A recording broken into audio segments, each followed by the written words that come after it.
Public debates between presidential candidates have become a mainstay of American elections, though this wasn't always the case. Sometimes amusing and sometimes shocking, presidential debates have been full of key moments shaping the way the public perceives the candidates and the issues. 1858. Although the campaign was for the Illinois Senate, the 7 debates between Senators Stephen Douglas and Abraham Lincoln were the first true mass media debates in U.S. politics, reaching nationwide audiences on the same day, thanks to new technologies like the telegraph. 1948. The radio debate between New York Governor Thomas Dewey and former Minnesota Governor Harold Stassen during the Republican primary was the first audio-recorded presidential debate. The topic was whether the Communist Party should be outlawed. 1960. In the first televised presidential debate, looks mattered.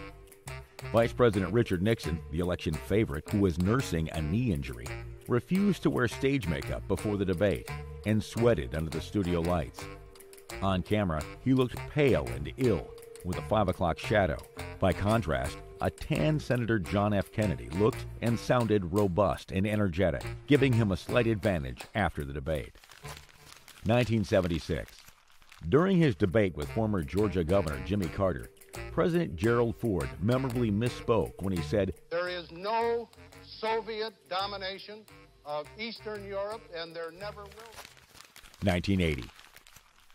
Shortly before a scheduled one-on-one Republican primary debate in New Hampshire with former Texas Representative George H.W. Bush, former California Governor Ronald Reagan invited other Republican candidates to participate. Bush refused to accept the change in participants, leading to a standoff that eventually ended with the other candidates walking off the stage.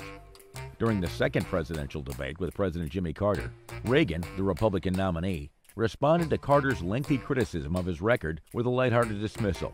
"There you go again." That won over the audience. 1984. In his Democratic primary debate with Senator Gary Hart, former Vice President Walter Mondale used a famous advertising slogan, "Where's the beef?" to criticize the lack of specifics in Hart's platform.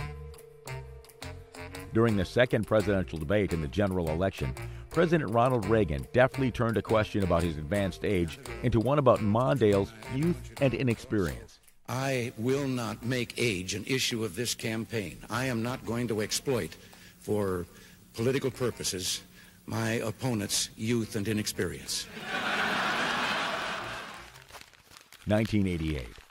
In a discussion about the death penalty during the second presidential debate between Vice President George Bush and Massachusetts Governor Michael Dukakis, Dukakis's dispassionate response to a hypothetical scenario of his wife being raped and murdered harmed his campaign.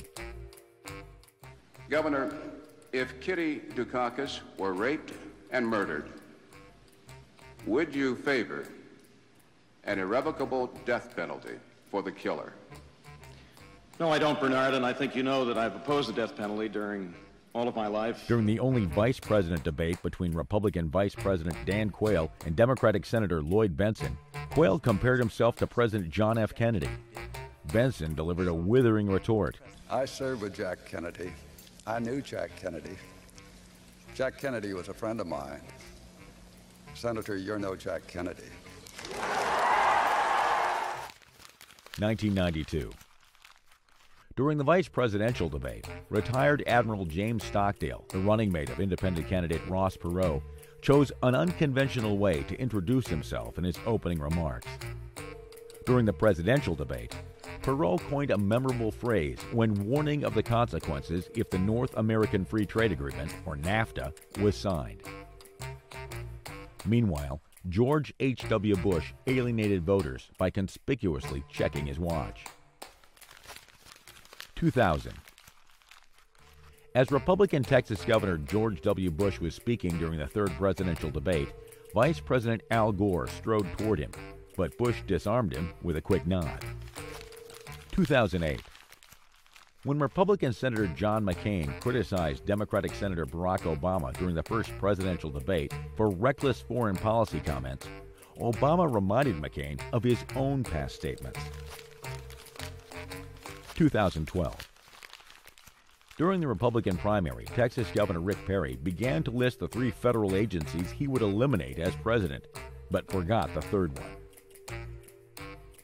After former Massachusetts Governor Mitt Romney complained during the final presidential debate that the United States has fewer ships in the Navy than it did in 1916, President Barack Obama retorted, "You mentioned the Navy, for example, and that we have fewer ships than we did in 1916. Well, Governor, we also have fewer horses and bayonets." Romney attempted to highlight his commitment to diversity initiatives with an awkward turn of phrase. I went to a number of women's groups and said, "Can you help us find folks?" And they brought us whole binders full of women. 2016. During the Republican primary, businessman Donald Trump assured viewers that neither his hands nor something else were small. He referred to my hands. If they're small, something else must be small. I guarantee you there's no problem. I guarantee it. During the general election, when Secretary of State Hillary Clinton accused Trump of being a puppet of Russia, he retorted, "No, you're the puppet." Well, that's because he'd rather have a puppet as president of the United States. No puppet. And it's pretty clear. You're the puppet. In another town hall-style debate, Trump appeared to menacingly pace around Clinton and loom over her as she spoke, which she later admitted made her skin crawl. 2020. In a packed Democratic primary aired on the NBC network, Elizabeth Warren may have sunk Michael Bloomberg's campaign with an attack on his past sexist comments and a comparison to Donald Trump. I'd like to talk about who we're running against. A billionaire who calls women fat broads and horse-faced lesbians. And no, I'm not talking about Donald Trump. I'm talking about Mayor Bloomberg. During a chaotic debate in the general election, Donald Trump pressed Joe Biden on whether he would pack the Supreme Court by increasing the number of justices. Biden responded to Trump's repeated interruptions with, "Will you shut up, man?"